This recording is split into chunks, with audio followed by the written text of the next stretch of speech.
여러분, 금요일입니다. 뭐 주말이잖아요, 주말. 근데 요즘 주말이 별로 재미가 없어요. 어디 갈 데도 없고 가지도 못하고.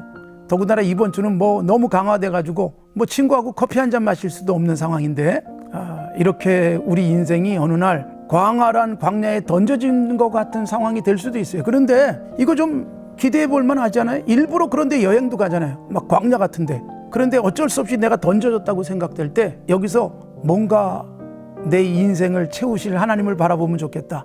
그게 전능자예요. 룻기 4장은요 완전히 다 비었던 나오미의 집안, 남편도 아들들도 모든 재산도 땅 한 평도 없던 나오미의 집안에 드디어 보아스가요 모든 걸 다 채워주는 역할을 합니다. 1장에서는 죽음, 4장에서는 생명, 1장에서는 쓰디쓴 고통, 4장에서는 웃음, 즐거움, 나옴이라는 기쁨이라는 이름의 회복. 놀랍지 않습니까? 결국 하나님께서는요 우리에게 어마어마한 걸 채우기 위해서 준비하고 계시는데, 내가 너무 꽉 차 있어요.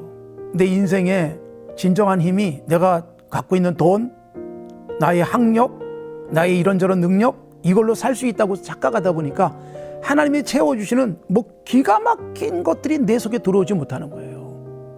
비움이 필요한데 나오미는 자기가 비운 건 아니에요. 하나님이 텅 비게 하셨어요, 1장에서. 그런데 좌절하지 않잖아요. 텅 비게 하고 나자마자 하나님이 어떻게 하실지 막 기대한 거예요. 그래서 전능자라고 고백했는데 하나님이 놀랍게 채우시잖아요. 여러분, 우리가 살면서 비우지 않기 때문에 내 안에 있는 것들이 너무 오래되고 썩어버린 것이 될지도 몰라요. 하나님이 강제로 비우시기 전에 비우세요. 이 비움이란 내 힘으로 사는 게 아니야. 돈이 많아도 이것 때문에 내가 살 수 있다고 큰소리 치지 말아야지. 마음 비우는 것, 이게 바로 비움이고, 그렇게 비움은요 상상도 못한 신비하고 신선하고 그리고 우리가 기대할 수 없던 것들로 채우시는 은혜가 있을 겁니다. 나오미의 집안은 그렇게 채워졌어요. 1장은 비움, 4장에서 채움. 그 과정 속에 어제 말씀드렸던 보아스의 역할. 오늘 텅 빈 것만 쳐다보지 마세요. 이 빈자리에 뭘 채워주실까 기대해 보세요. 희망이 없다고요? 내일이 기대가 안 된다고요? 재미없다고요? 그건 빈 상태예요. 어쩔 수 없이 빈 상태가 되든 능동적으로 비우든, 그러고 나면 하나님이 이제부터 일하실 때예요. 하나님이 채우실 땐 기가 막힌 것으로 채울 거예요. 룻기의 4장이 그런 해피엔딩이에요. 결국 우리의 하루하루도 오늘 아침에 좀 빈 것 같은데 저녁에는 꽉 찬 느낌으로 잠자리 들 수 있는 그런 삶의 연속, 그리고 우리 인생 평생 사실 에너지를 소비하고 살잖아요. 그런데 하나님이 꽉 채워주셨음에 대한 감사 속에서 내 인생이 돌아보니까 채움의 연속이었구나. 나는 비우고 그분은 채우고, 이런 감격이 되는 복된 하루하루 사시고 그런 인생 도전해 가시기 바랍니다. 오늘도 채워주실 것입니다.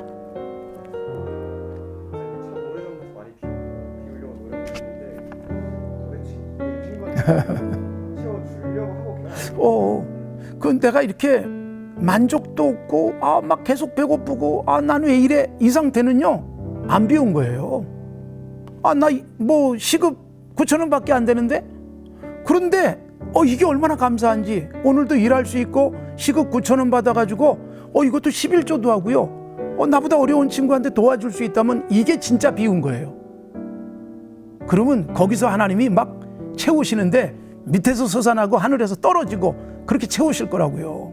중요한 건요 욕심을 비우고 내가 채울 거는 희망이에요. 하나님, 나 이렇게 살고 싶어요. 하나님 주시면 나 이렇게 주며 살고 싶어요. 이러면 진짜 비운 거고, 그때 채워질 거는요 부작용 없는 걸로 채워져요. 답이 됐나? 여러분, 저하고 이렇게 나누면서 때로는 동의가 안 될 수도 있죠.